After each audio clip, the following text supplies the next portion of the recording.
Welcome back to Chino HD, and today we're talking about how I lost 60 pounds. Mount Everest ain't got shit on me.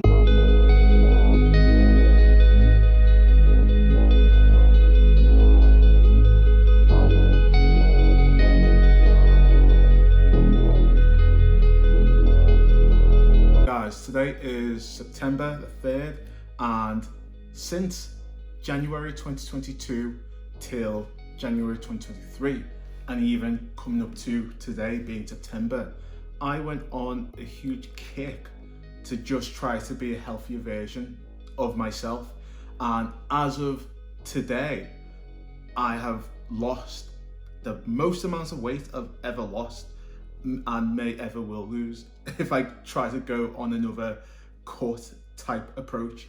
So in total, I have lost 61 point something pound, which is roughly over 4 stone. And it's mental. It's absolutely mental. And I can't believe it, to be fair. And let me start from the beginning. So at the end of 2021, I was just coming to a point where I had just allowed myself to just eat without issue, without regret, without consequence even. It was just a time when I was thinking, do you know what, something really needs to change here because I'm not really feeling great in myself. You know, at the time I was thinking I like to do a lot of things, and at the moment I'm really limited, mainly due to weight. And as a result, I said to myself, right, 2022 is going to be different. If you watched my earlier videos from Jan 2022, you'll see, and you can see it in my face as well, I was about 290 pounds, and probably prior to that December, definitely December, I would have been within the 300 pound mark. I was really heavy, uncomfortable, didn't like the way I looked, and after coming from a spot from being really shredded and going on stage, which I think really had a huge impact, I had a bad relationship with food, and I think that was it really. My mental state was, you know, from 2016, 2017, you've really restricted yourself. Now let's try to get back to normality. 2018, 2019, 2020 was just kind of like a period of uncontrollable, you know, eating where you weren't totally satisfied. And then equally, you've restricted yourself for so long. When I was in prep, I lost about 35 pounds. Right now, I've nearly doubled that. I can't believe it. But from January, I pretty much wanted to make a change, and that change was, one, you know, introduce healthy habits back to what they usually were, and two, just get a hold of my eating habits. Something that I found quite helpful was keeping a track, using tracking apps like MyFitnessPal. Track your food intake, try to hit certain macronutrient goals, and from there, again, I've said in the past about how I measure my BMR and then my total calorie intake with the level of exercise I'm doing, and try to reduce it periodically. Increase water intake, because a lot of hunger cues are actually dehydration cues. So I said to myself, non-negotiable, 2 liters plus of water a day. That's something that I wanted to hit. If I didn't hit that, then I'd put like some money in a jar as a punishment, because I needed to keep myself accountable. The third thing is increase habits of going to the gym, regardless of how I felt about it.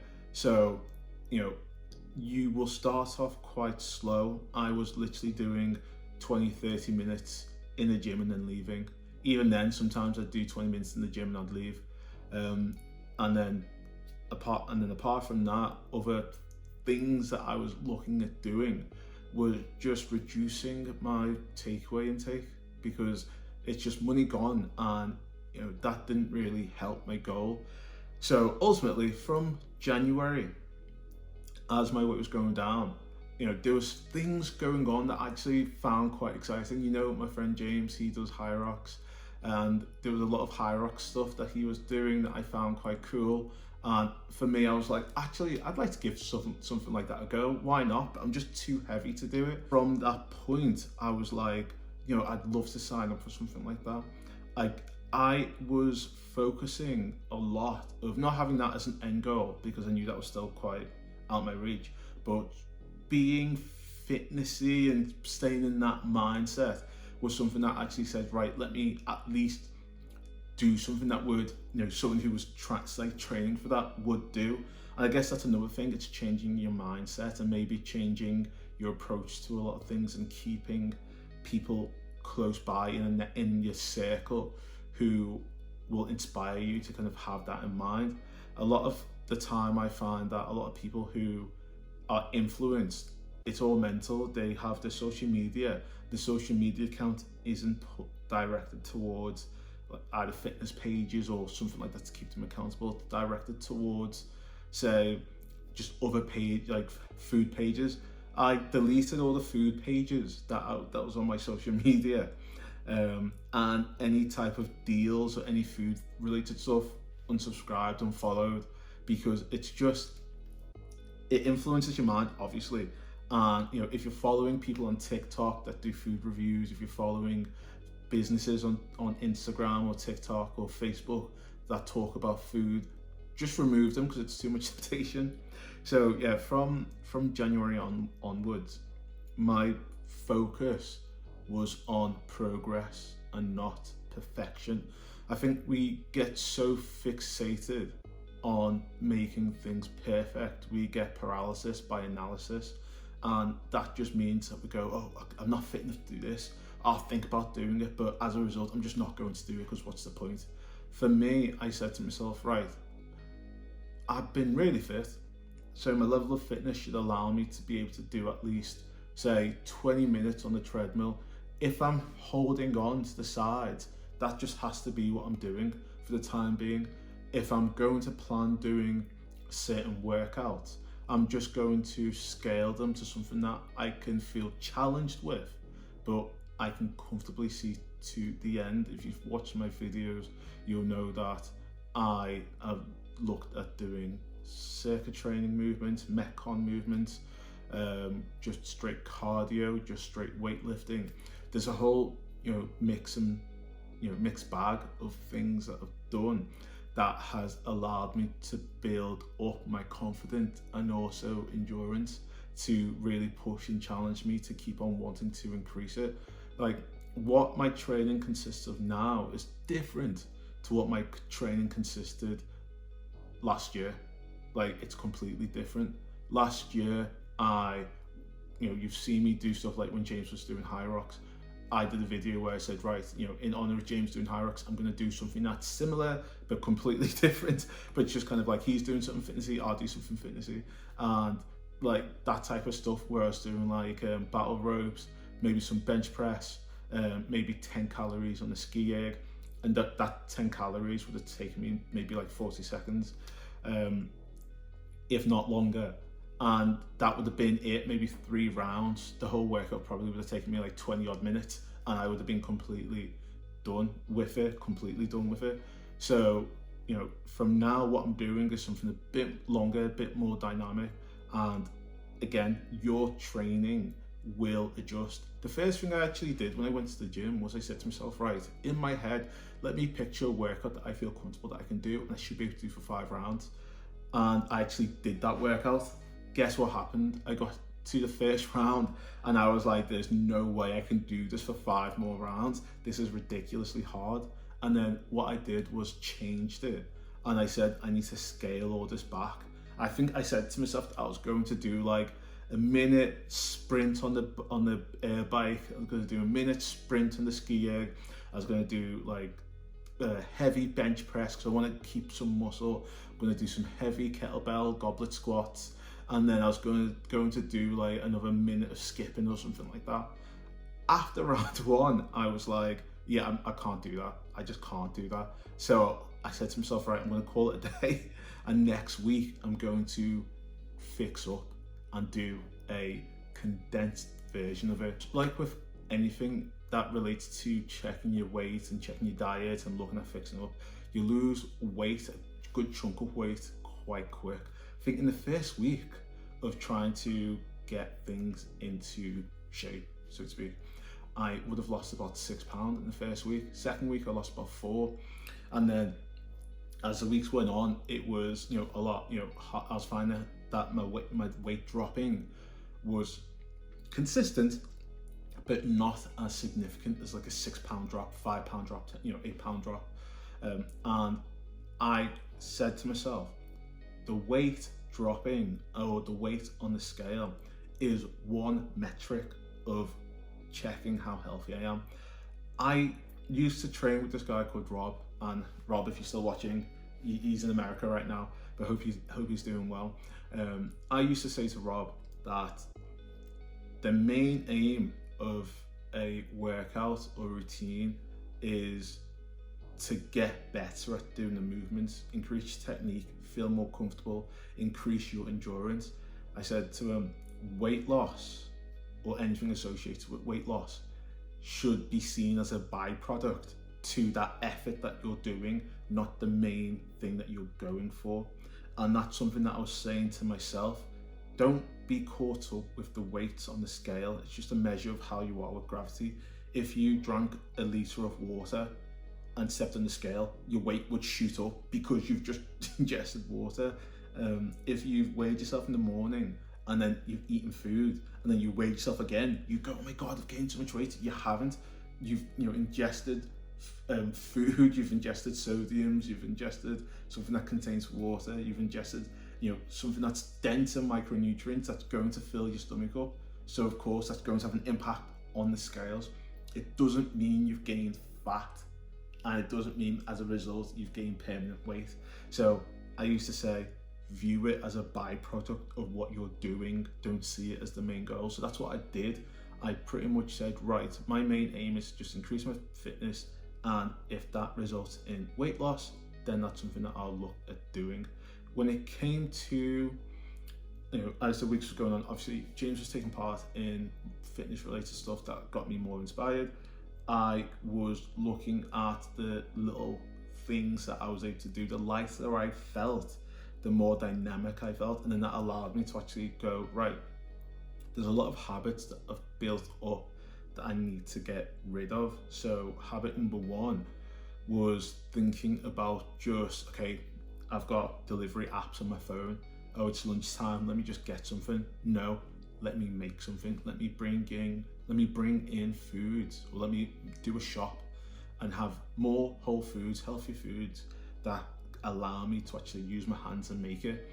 Thinking that, I'm not opposed to having, say, a takeaway like McDonald's breakfast. I'm not opposed to that, but it's the content and the quality of what you've got. So for me, a lot of the time, I said to myself, do I want, say, a McMuffin, or do I want to get an English muffin from a supermarket and egg, and just recreate that?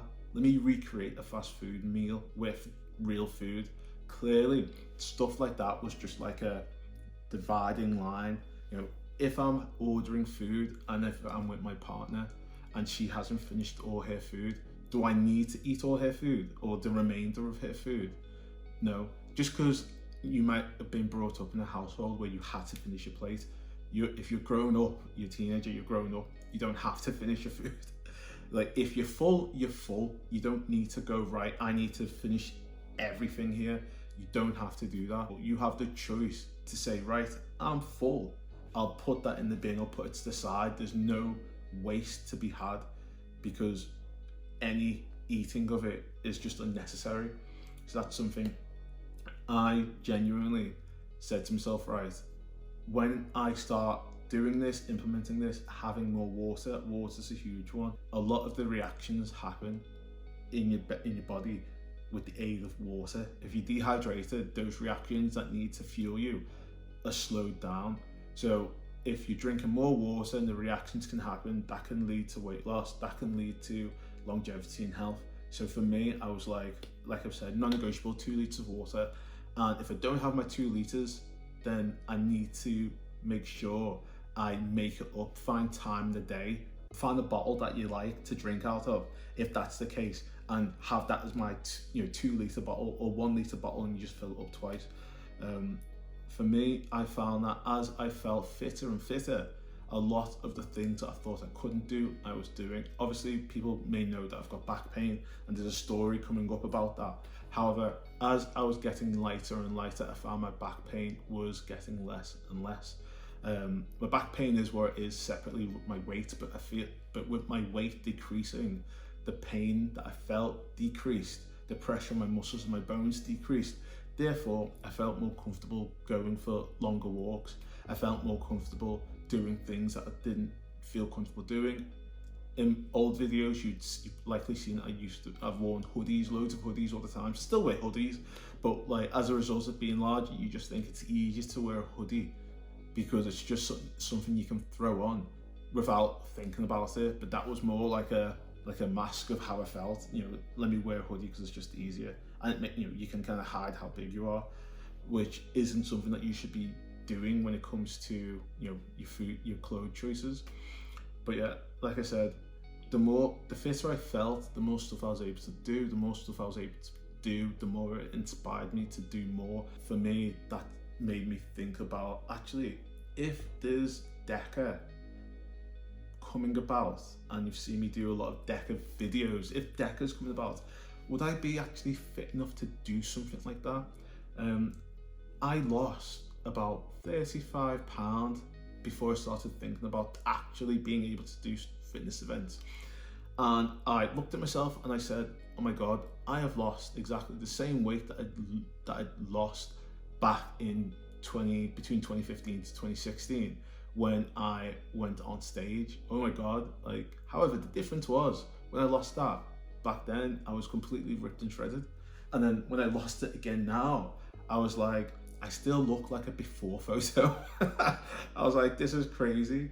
And even now, to have lost nearly double that, to still be heavier than I was when I started back in 2015. So put in context, 2015, 2016, it was the end of November 2015 that I said, right, I'm gonna do a prep.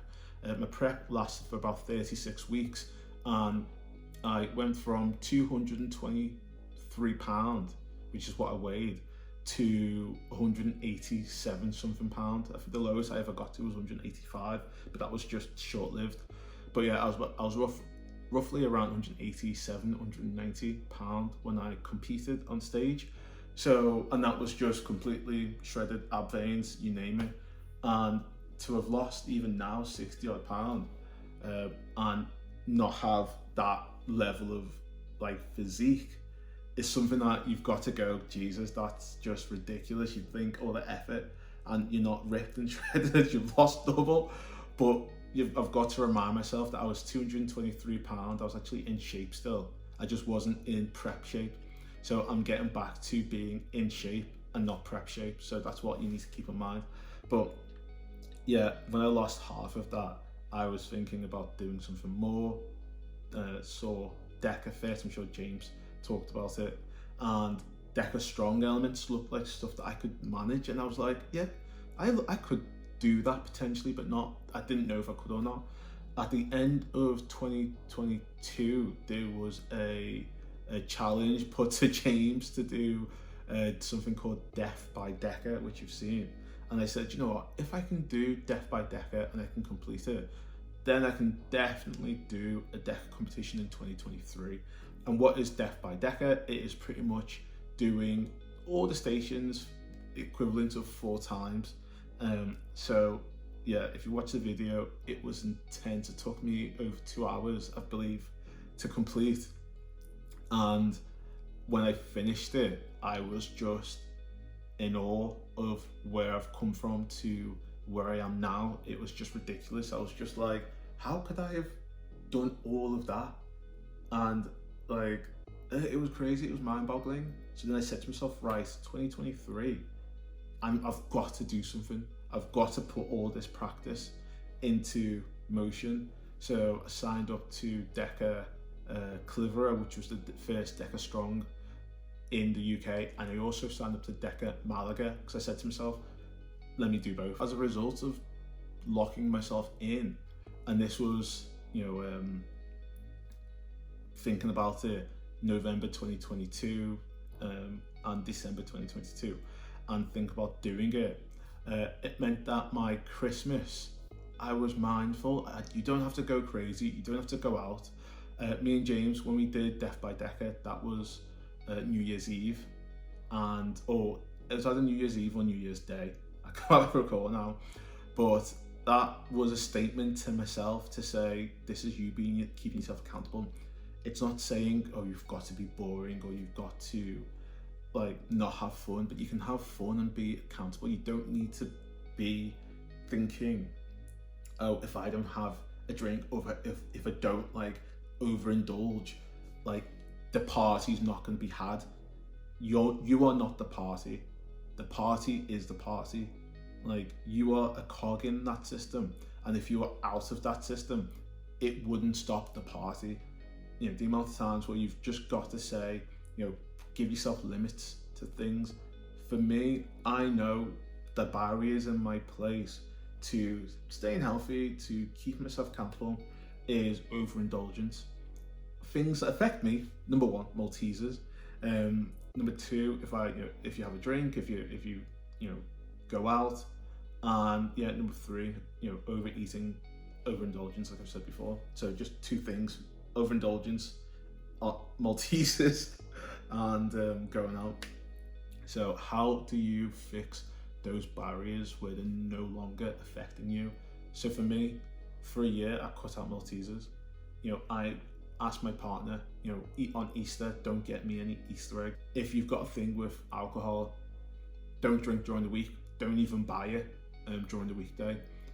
Buy a small thing, maybe of a weekend. And once you have what you've bought, whether it's, if you buy a crate of 12, whatever you have every weekend, that's it. Leave that until the next weekend, if that's the way you want to do it. Or just buy alcohol-free beverages. Overindulgence, like I said, don't eat off your partner's plate. Don't feel like you need to have a starter, main and dessert. Don't feel like you have to have a dessert. Don't feel like you have to have a starter. Just have one thing. You can go out and just pick sides. That's something that you can do. You don't have to have a main meal just because it's there. So that's something where I was like, these are the barriers that are in place. How can I avoid that? If you've got friends who are barriers, and they want to do this, if they want to go out, do this, you can do that. You just need to put those restrictions and say, right, well, this is my cut-off. If I go out, for me, my cut-off is 3 drinks. You can have a good night on 3 drinks, even 2 drinks. So when I reach that limit, it's soft drinks and that's it. And I've got to be okay with that. And I've got to also tell people that, oh, look, I'm not doing this. I've got to work out in the morning. You can even tell people that you've paid for a block PT session and you can't turn up hungover. Who cares? They don't know. But you'll be in the gym. So even if you're not, that's just tools to use to your advantage. And then from having those barriers in place, it kept me accountable for 2023, seeing how far I've come, and to do Clivero and to be successful. Even before Clivero, you've seen I did something called a battle bunker with James and Derek, and that was the first time I'd run at all properly. I ran a mile. I didn't think I said to myself, that's going to take me 10-15 minutes, and it didn't. It was amazing, the time it took me. But that was the first time I ran consistently without stopping, and as I was running, that was again another first time where my back pain wasn't as hard as it has been on me. So I was just able to just really excel, and that for me fired me up, because I said to myself, I couldn't have done this last year. And it's what is it, that self-fulfilling, where the snake eats its own tail. But in this case, it was just a self-fulfilling, me putting more fitness into it and getting more out of it, and that carrying on.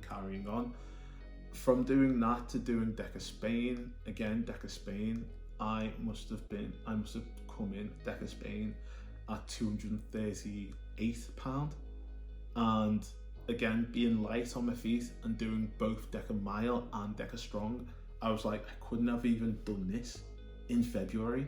So that again spurs me on to really keep a more of a handle of my fitness and my progress, and then looking at what I can do then. Like if you need anything like fitness trackers, heart rate monitors, anything that keeps you accountable. I know people wear those Oura rings, people have Apple watches, I have my Fitbit, I have a polar armband, I have a polar armband heart rate tracker.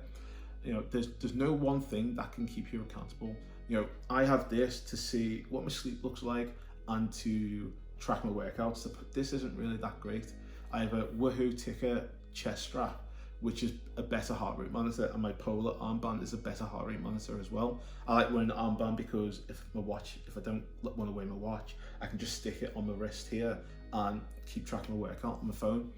And for me, seeing how my workout to workout improves and my oxygen intake and my heart rate improves or lowers, that's what's allowing me to go, right, I should now be able to hit this and keep my heart rate away from hitting like the roof and focus on breathing. So a lot of this, I know it's a lot of information that I'm throwing out, and it's very much what has worked for me, so it's quite anecdotal, but I think this can work for a great amount of people who want to be mindful, who want to see how they can get fitter. And again, I can't emphasize enough, it's not about being perfect. There's no perfect watch to wear, there's no perfect shoes to wear, there's no perfect gym attire, there's no perfect food to eat, there's no perfect plan or program to follow. There's what works for you, and there's the progress you can make to make that happen. Progress, not perfection. Thank you very much for watching. If you think this video will be helpful, share it with someone. Make sure to like and subscribe, guys. Ring that bell, and I'll catch you in the next one.